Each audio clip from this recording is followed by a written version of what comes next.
Welcome to a video from digital-lifestyle.com. This video I'm going to show you how you can control the DW-8000 from an external controller like a Korg Keystage or any device that sends MIDI CC messages and use it to control the parameters of the DW-8000.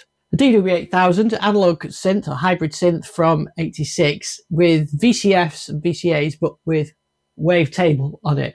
And what I'm going to show you do is how you can use the controller, like the Keystage, to program it and to do real-time control. So there's a few tools that you can actually get a programmer for it, but I thought I'd see if I could use an existing device, and like anything that sends CC, MIDI CC, you can get that into here. Okay, so I've got my synth here, and over here on the door you can see I'm using Full Bucket's FB-7999, which is a software or a recreation of the DW-8000. It's a VST plugin, but you can actually use it as the tool to pass through those real-time controls, because the DW-8000 uses sysx to control its parameters, but the external tool I'm using, which is in my case is a Keystage, sends CC messages. So you need a way of converting those CC messages into sysx. So the easiest way to do that is to use this FB-7999 and MIDI learn it or control it through the CCs, control all the parameters of CCs, and it real-time transmits it back to here. It also gives you the benefit, I suppose, of having a second DW-8000 there. It's pretty close, actually. It sounds pretty like the original, but I want to program this one. So there's a few things you've got to do to it. So go over to the door here, and you can see I've got the one instance of the FB running, and that is accepting MIDI from the Keystage, which is my controller, and then it's going in there to the FB. And then I've got a MIDI channel, which is taking the output of the FB and sending it to a USB MIDI interface on channel 1. And that's what the DW-8000 is connected to, the USB channel 1. This bit here we don't need. This is just when I added in testing some stuff. So here's the FB synth, and you can see that it actually is a good representation of the DW. The other thing you need to do as well is make sure you've got both channels selected like that, which I have. Okay, so I've turned the volume down on here because we don't need to hear the virtual version. I just want to concentrate on the real thing. But we can go through all the presets that come with the FB, say strings like that, and then from the menu here I can send the whole bank, or I could just send that one. So I send that one there. We've got the strings. So let's say I want to be able to control the filter cutoff here. So this is where we can do the MIDI learn. So over on my Keystage, I've got this set up in program in the DW-8000 mode, but it doesn't really matter because these are all CCs and they run sequentially 20, 21, 22, 23. And then you've got multiple banks of them. So you've actually got 16 banks. So you can go from CC1 up to CC 127. So I'm going to use this first one to control the filter. So it's pretty simple. What I do is I go here to learn, click on the filter, and then waggle the control, and that's controlling the filter now. So if I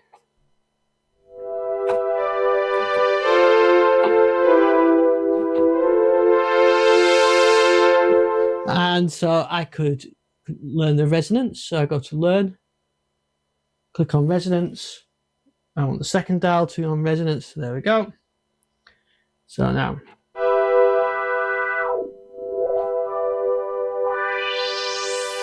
And notice how you can real time see the parameters that it's changed as well, which is pretty good. So that's the filter, 31. It corresponds to 31. If I turn the second dial, which is the resonance, on 32, you can see 32. I'm still in program mode, but you can see I can change it on there. So I can go into parameter mode and pick one myself, like the waveform, which is also 12, and and alter that one. I need to put that resonance back up, the filter back up. That's it, so come back to 12. So I could still do all that, but it's easier just to control it now from here.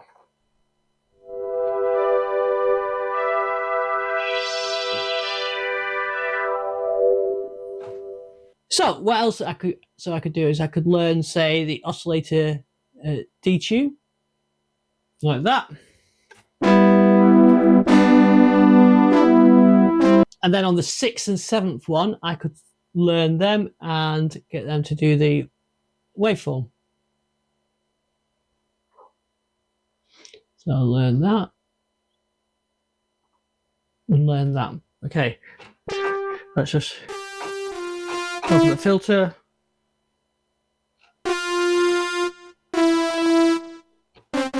So if I turn oscillator 1 up, oscillator 2 down, I should be able to do the waveform.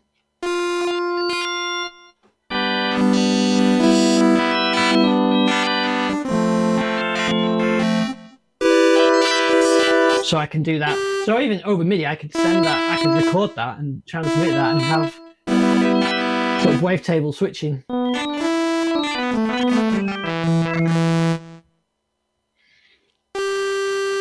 So I could turn the other oscillator up.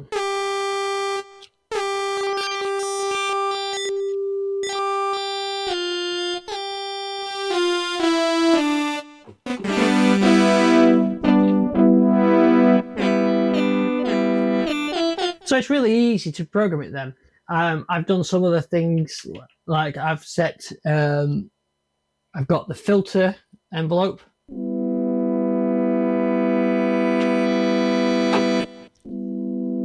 And the filter intensity.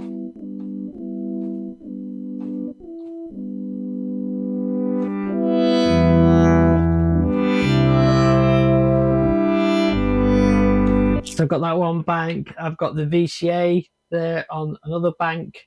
I can control these, the digital delay, all these parameters, just using these combinations.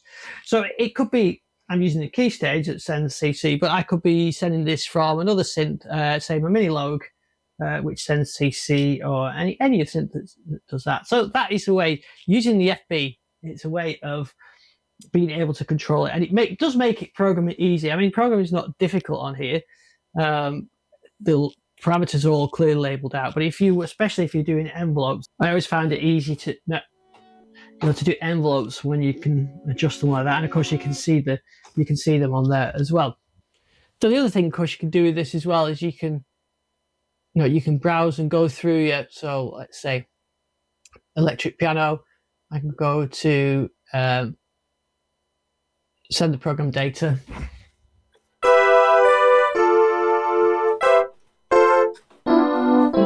And that's straight there, and now I can adjust them. I can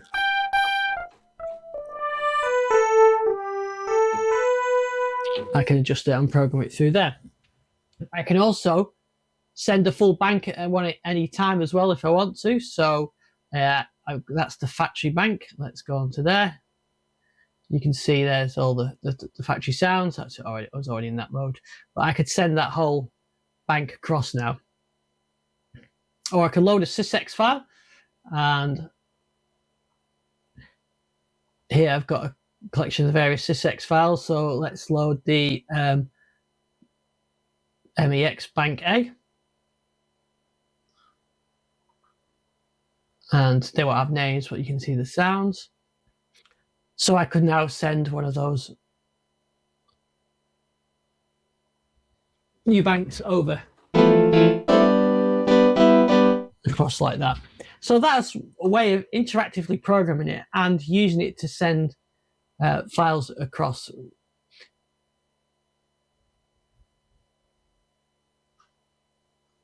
Make sure you save your settings as well, otherwise it doesn't save the mapping. So that's how I've been using the Keystage to control the DW-8000. But that technique actually would work with other synths as well, other controllers that send CC. The FB is handling the CC to sys, but it would work with other cat synths as well. Thanks for watching this video. I'm probably going to do another video on about librarian softwares for the DW-8000. But if you've got any tips, tricks you want me to share, or that you think I should know about for the DW-8000, let me know. I'm going to get a little patch bank out for that, and I've got plans to bring out some recreations of the DW on modern synths as well. Thanks for watching this video. If you like it, please like and subscribe, and I'll see you on the next one.